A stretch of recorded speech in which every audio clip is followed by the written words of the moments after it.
Greetings, fellow engineers. I am here once again to provide tutorials on how to produce an effective PowerPoint presentation for your engineering reports. So generally, we are still talking about CENG 291, Engineering in Society.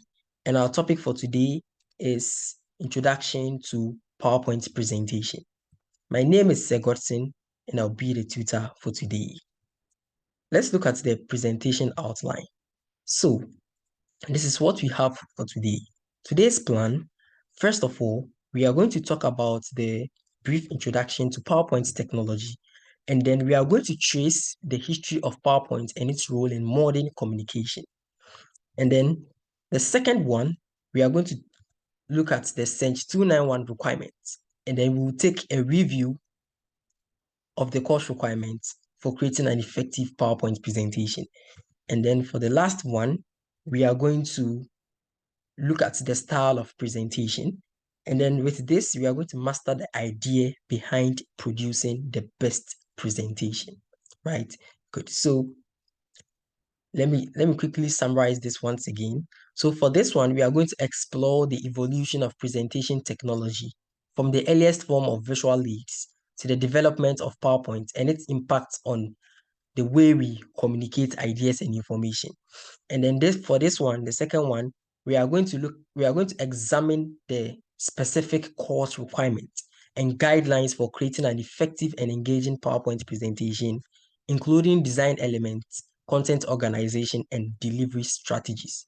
Do you get it? And then this one is very simple. We are just going to look at the style of the presentation, what we are supposed to add, what we are supposed to do, and then to what we are not supposed to do, right? Good. So let's quickly get into brief introduction to the PowerPoint technology. So it is very important to know the history of the PowerPoint technology so that you get to understand its real application. Do you get it? Good. Now, you know that as technology is advancing, more softwares are being built to solve problems. Do you get it? Good. In the olden days, people were finding it very difficult to communicate their ideas using graphics, texts, basically graphics and text. Do you get it?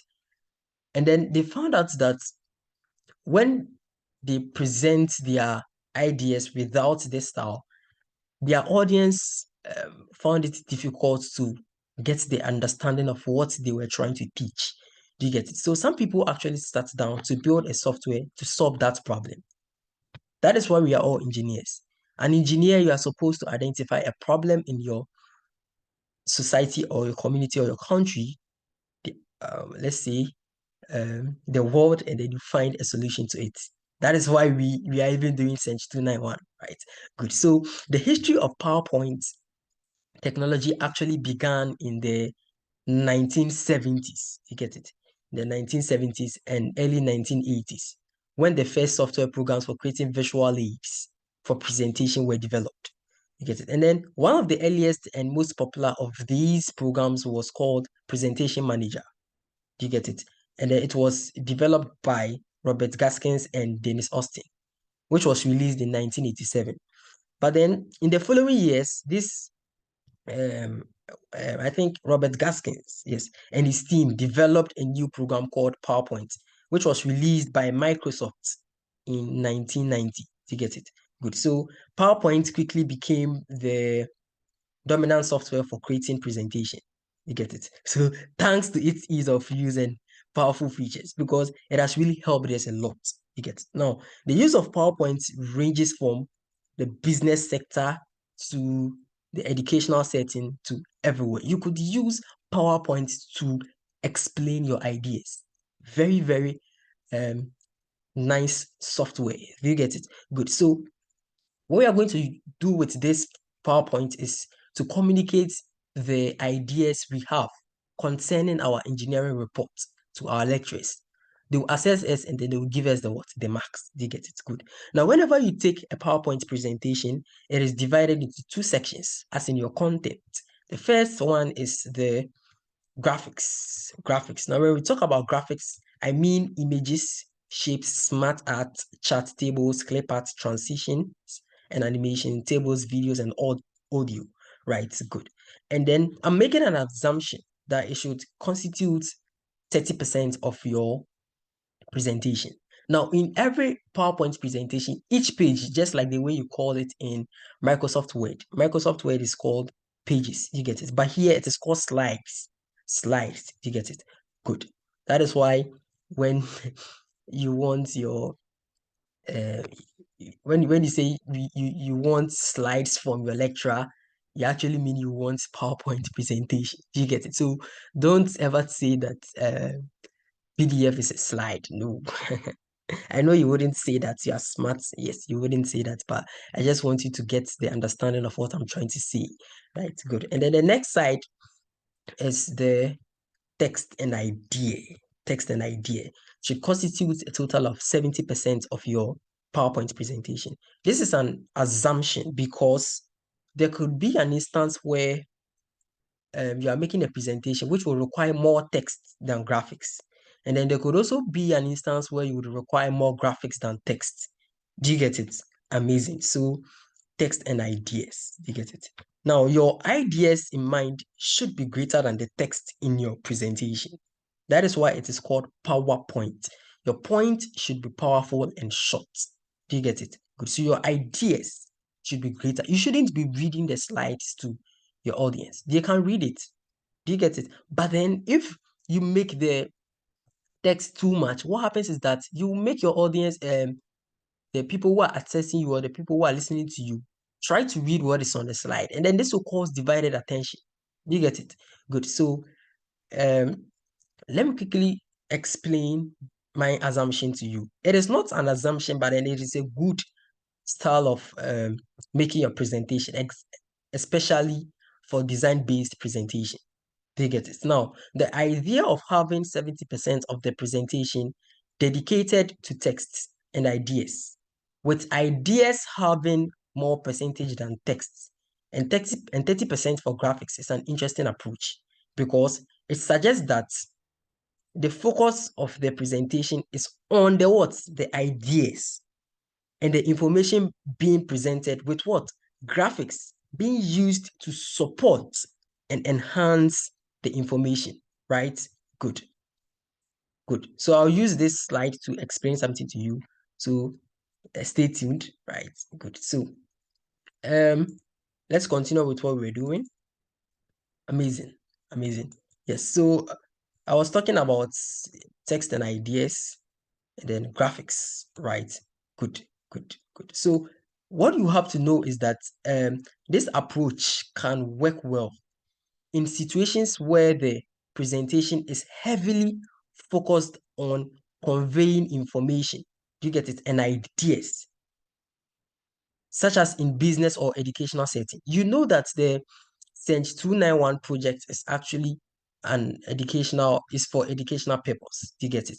Good. So, and it's even a design-based presentation. So you would actually need more graphics than text. Do you get it? Good, good, good. Now, this is because this idea will actually allow for a thorough explanation of the information and provide a clear and detailed picture of the topic at hand. Do you get it? Good. So, what I also want you to know is that it is very, very important. It is very, very important to remember that different types of presentations may require a different balance between text and graphics. Do you get it? For example, in a creative or design-based presentation, a higher percentage of graphics may be needed to effectively convey the ideas and information. Do you get it? And also, the audience play an important role in the balance of text and graphics. I'll explain that to you. So let's look at something here. Let's look at something here. This is a design-based presentation, right? This is a design-based presentation. It is actually a presentation which is talking about planets. Do you get it? Planets. Now, let's assume it's astronautical engineering, right?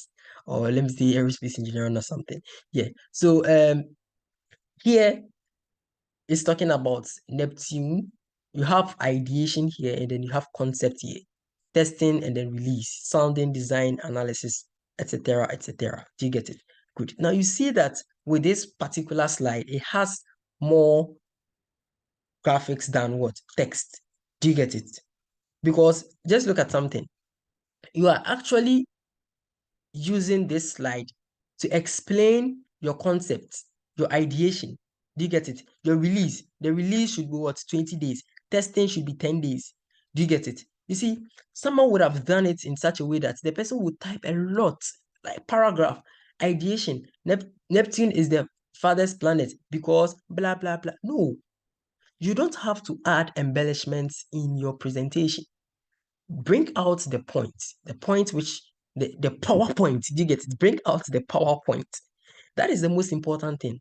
Do you get it? So when you look at this one, Neptune is the farthest planet. So it is up to you to use your idea to explain to your audience. Do you get it? Good. And then the concept, Earth is where we live on. Very simple, right? You shouldn't add Earth supports life. You go, no, no, no, no. It is based on your idea. You are going to use this to explain to your audience. Do you get it? Good. So this is an example of a design-based presentation. And you could see that it has more graphics than text. Do you get it? Amazing. Now you could even see that this one will even give you a very good understanding of what you want. Do you get it? It will even capture your audience because this is a very nice design, right? Good. You should learn how to do it. So as you are watching this tutorial, please try to look at my style of presentation, learn something from it. It is very, very important to get it good. And then let's look at another presentation on financial reports. So here we have a financial performance dashboard. Now, whenever you are making a financial report, it is a glaring fact that you need more text than what graphics. Do you get it? Good, because here you are talking about balance sheet, you are talking about return on asset, return on equity. You are using values. Do you get it? Because it is a financial report. Financial report, you need to input more text so as to convey the understanding of the original account. Do you get it? Very, very important. So in a financial report, you can't be using a lot of graphics as compared to text because you would have to use a lot of figures to give the actual amount of the, let's say, investment or your company returns or something like that. Do you get it? Good. Now, another example where you would have more text than graphics is when you are teaching. Do you get it? Maybe I'm teaching. Let me use my online classes for example. Whenever I'm teaching English language, it is very obvious that I would use more text than graphics, even though I'm using the same PowerPoint presentation to teach them. Do you get it? So it is not a rule that you should have more graphics than text. No. And then I think it should also depend on your presentation. Some of you, your presentation has more text than I think graphics. Let me use it is very rare, but then let me explain this to you. Some of you did present sorry, your project was on using programming or codes. Do you get it? To solve a problem. Why are you going to get the diagram or the graphics for? To represent codes? No. Do you get it? But then you would have to do it in such a way that you would have to add what graphics because it is very, very important. It is very, very important. Do you get it? Yes. But then your text shouldn't be that, it shouldn't be a lot, else you would create divided attention. The lecturers will try to read your text, and then while you're explaining, it will cause what? Divided attention. You might not be given the marks you want because of the style of presentation you made. Do you get it? Good, good, good. So finally, what I would like to say is that the the key to use graphics is you have to use it in a way that will enhance understanding, as simple as ABCD. Do you get it? Good. And then your text should be short, brief. and then it should be powerful. Do you get it? Good. So the most effective approach is to use a balance of text and graphics that best supports the content of the presentation and the audience being addressed. Do you get it? You shouldn't be using graphics that is not intended for the projects. Do you get it? Some of you might take pictures from the internet trying to use that to explain. No, you see, let me use this as an example. Here, I'm talking about text and ideas. Do you get it? So this is actually an idea, and then the TXT is for what? Text. Do you get it? So this is actually giving or telling you that I'm talking about what? Text and ideas. Do you get it? And then for the graphics, you could see a pencil or ruler, something here. This is even talking about like shapes. Do you get it? So I'm actually talking about what? Graphics. Do you get it? Very, very smart way. So that is how your graphics and your text should be, right? Good. Now let's look at the CENG 291 requirements. So behind, when you sit behind your laptop, this is what you should have in mind. Now, the first one should, the first slide should be your front page. That is, your front page should have the university name. It should have the college, department, title of report. It should have the index number, month, and year of submission. This is very, very simple, right? You could look at this and then you will do what is required of you, right? The second one, you are supposed to talk about, for the second slide, you are supposed to talk about the outline of the presentation, just like what I did here, right? Good. So the next one, what you are supposed to do is that you need to talk about the identification of the, okay, um, for the outline of the presentation, this is what should be on that particular slide. The identification of the problem, description of your community or my community, nature and causes of the problem, feasible solutions to the problem, and then recommendations and what conclusion, right? And then the third one should talk about the identification of the problem. Do you get it? That is the third slide, right? Good. Now, here you should thoroughly go through the methodology section of your report and pen down the relevant details. How came up, how we came up with the what, with the problem. You get it? Use charts. Use charts. It is very, very important. It is very, very important to use charts. Right. Good. Now, let me tell you something. Your PowerPoint presentation shouldn't have a lot of slides. Do you get it? A length maximum is 7 slides or so. Now, when we are done with the requirements, you would see that it ends up to 6. Do you get it? So your every slide should talk about one particular information. You shouldn't talk about 2 different topics on one slide. No, it is not done that way. Do you get it? It is not done that way, right? It is not done that way. So you have to take note of that, right? And then the fourth one, you are supposed to look at the description of your community, right? I was supposed to look at the description of your community. Very, very important, right? You already know that. Now, all that you need is just a picture of your community map. Google Earth, or most preferably, yeah. Do you get it? Very, very important. Very, very important. Please memorize the name, the major occupation, the region, the estimated population size, and how the activities of the community are related to your problem. You see, for the project, you actually have all the relevant information in your PDF file. Do you get it? Now, you are using the PowerPoint to explain to them, right? So you have to use the ideas from your reports.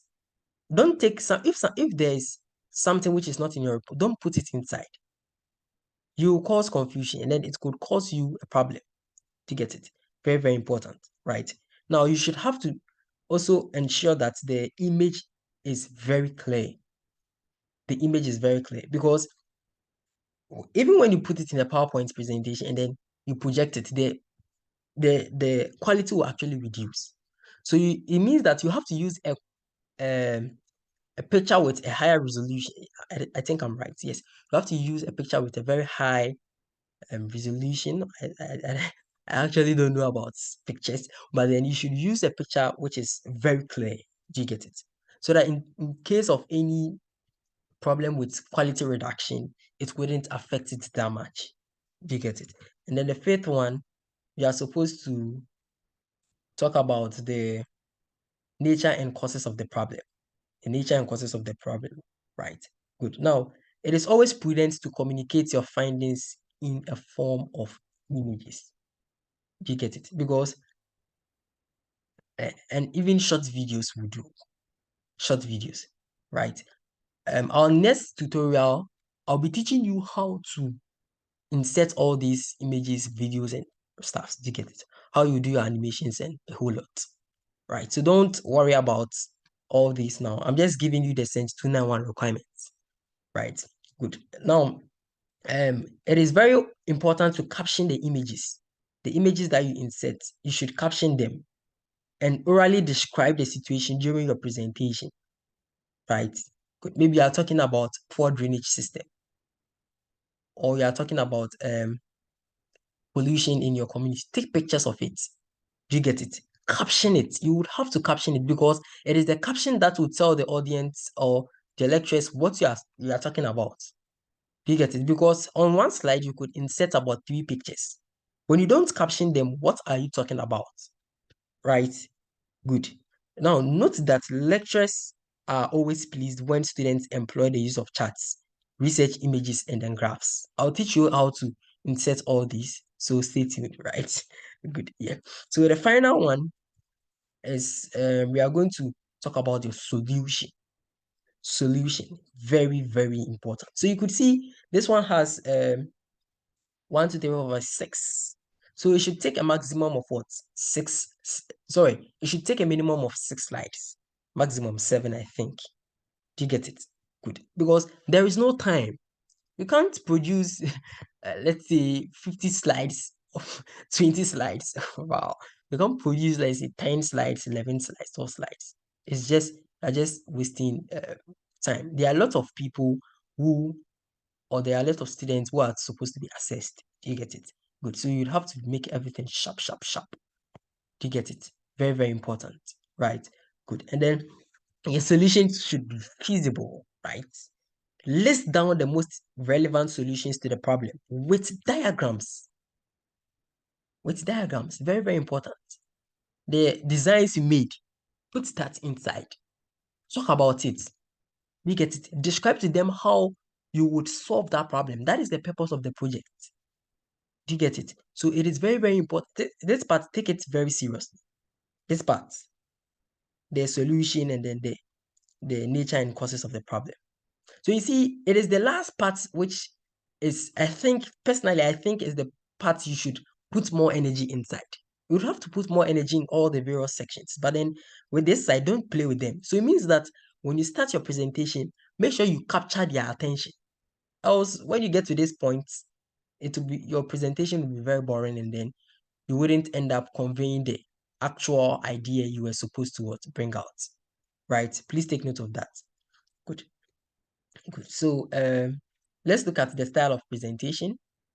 Let's look at the style of presentation. So I have here simple diagrams.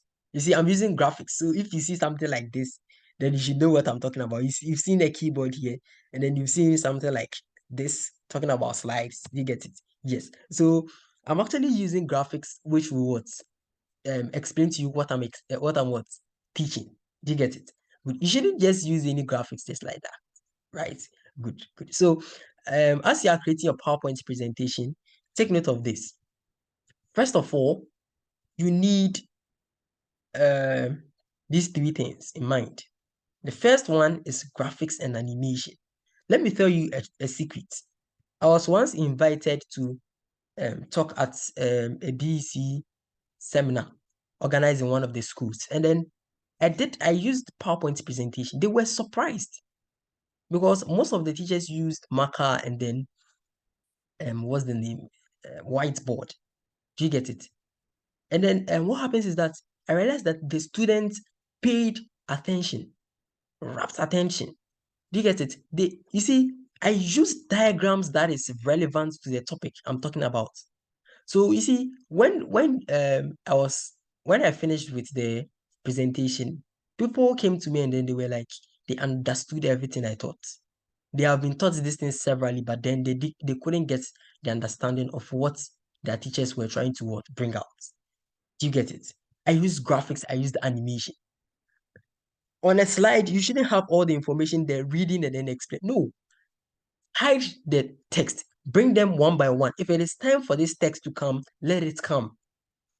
So as you wouldn't cause divided attention. Because when you put everything here at once, someone will be reading everything. Do you get it? And then it even creates suspense in your presentation. The lectures will be like, what's coming next? Do you get it? And then sometimes, you see, don't go and use graphics that, no, your presentation should be simple, very simple. It should capture the information and then you should be able to convey the idea. That is the most important part. Do you get it? So the reasons why you should add graphics and animation is one, to enhance comprehension, because visual aids such as graphics and animations can help you to make complex information more easily understood and retained by the audience. Do you get it? And then graphics and animations also improves engagement, because graphics and animations can add interest and variety to your presentation, making it more engaging for the audience. Do you get it? So what you have to consider is that make use of images from your original reports, as well as charts, which could easily explain your project. Use a considerable animation. There are some animations that the text will be jumping here. No, use simple ones. Do you get it? Look at this. Look at the animation I'm using here. Very simple. Do you get it? Very simple, right? Good. Now, graphics and animation also provides emphasis, because it is actually used to draw attention to the important points or to emphasize key information. Do you get it? And then you could also use graphics and animations to demonstrate processes. Maybe you have 3 processes you want to talk about. You could use charts. I'll explain all that to you in the next tutorial. Don't worry about that. And then finally, graphics and animations also enhance aesthetics, right? Very, very, very simple. Very, very simple. Very, very simple. So that is it. Now, the next one we are supposed to talk about is text. You could see a keyboard here, right? I'm actually talking about text. Do you get it? Now, let's look at the reasons why your text should be summarized. But before that, let's take something. The title could be 44. That is the font size. Your primary point may be 24, and then your secondary point may be 20. This is not strict that you have to use it. No, you have to use a text which will be very visible. Do you get it? Good, good. It should be legible, I think, if I'm right with the word. Yes. It is not strict that you have to use this. No, no, no, no, no. Right. Good. Now, the reason why your text should be summarized is because summarizing your text can help to keep the presentation concise and to the point, making it more likely that the audience will retain the key information. Because when you put a lot of text here, they can't assimilate everything. They can't let me see, they can't put everything in their mind. You get it? Make it short. You see this one, I didn't talk about paragraphs. I just said that the title could be 44. So your lecturer will know that, yeah, this is 44. Very simple. When everything is short, it facilitates what? Understanding. Use your ideas to bring out the understanding. That is the most important thing. Do you get it? And then for clarity, summarizing your text can make the information more clear and easy to understand. Do you get it? So, and then you could also talk about emphasis. Emphasis is also part. And then supporting visual aids. So you see, this one is the visual aid example graphics. So I'm just using this short text to support this one. Do you get it? Very, very simple. Very, very simple. And then time management. There is no time. Time is money. Do you get it? Don't go and waste time there. Do everything. Pa, pa, pa. Make sure you hit on the main point. Move on. You get your marks. Everyone will get an E. Don't worry. Do you get it? And then the last one is for supporting verbal message. For supporting verbal message. You put in your text here to support your verbal message. The ideas you are conveying, right? Good. Now, let's look at the slides. Now, for the slides, it is very, very important to be particular about the slides. The background. Now, the background color of the slide must blend perfectly with the font color. Very, very important. Do you get it? It must blend with the what? The font color. So, let's say slide with slide background. You see, this slide background is white. Do you get it? So, um, so let me say slide.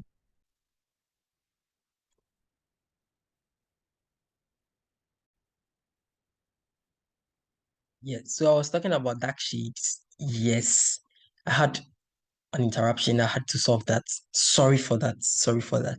Yes. So dark shades. So when you have white background, you should use dark shades such as black. Do you get it? Black. You could see black here. Dark gray. Could use dark gray, navy blue, or dark green.